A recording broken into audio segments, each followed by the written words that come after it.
UP के उन्नाव जिला की एक बेटी जिसका बलात्कार बीजेपी के विधायक के द्वारा किया जाता है और वो बलात्कारी अभी सरेआम घूम रहा है। और जिस बेटी के साथ बलात्कार हुआ था वो अपनी न्याय की गुहार के लिए दिल्ली में अपील कर रहे हैं कि महोदय हमें न्याय दिला दीजिए। आप भी एक बेटी हैं और समाज की कार्यों में बढ़ चढ़कर हिस्सा लेती है, क्या कुछ कहना है आपका? सबसे पहली बात तो मैं आपका स्वागत करती हूं अभी के इस राम राज्य वाले देश में, जहां बेटी के बलात्कारियों को बेल दे दिया जाता है और सत्ता से सवाल पूछने वाले आंदोलनकारी को जेल में डाल दिया जाता है।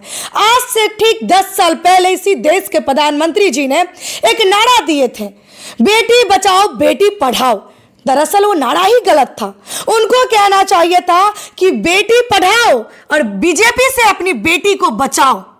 मैं इसलिए ये बात कह रही हूं कि अभी आप जितना ये फोटो देख रहे हैं ना नीचे में, ये सब बीजेपी के नेता हैं और ये सभी रेपिस्ट हैं। वॉशिंग मशीन वाली पार्टी से आते हैं ये लोग। एक बेटी के बलात्कारियों को माला पहना करके स्वागत किया जाता है। यह वही देश है, यह वही राम राज्य वाले देश है जहां बेटी के बलात्कारियों को शरेआम घूमने की आजादी दे दी जाती है।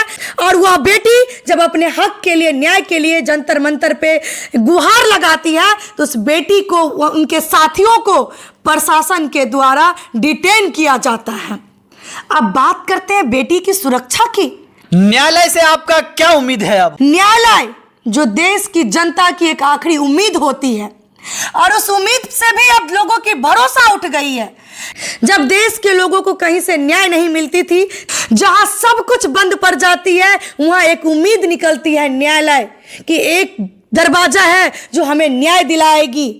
लेकिन उसी देश में उस न्यायालय की कुर्सी भी चंद पैसों में बिक जाती है। बेटी के गुनहगारों को शरेआम स्वतंत्रता दे दी जाती है, घूमने की आजादी दे। लेकिन जब वो दरवाजा सिर्फ और सिर्फ बलात्कारियों के लिए खुल जाए और बेटी के लिए हमेशा के लिए बंद कर दिया जाए, पीड़ितों के लिए बंद कर दिया जाए, सामाजिक न्याय के लिए बंद कर दिया जाए, तो फिर यह तमाचा न्यायालय की उस कुर्सी पे लगता है। यह सवाल न्यायालय की उस कुर्सी से है जो कुर्सी चंद पैसों में अपनी जमीन तक को बेच लेती है।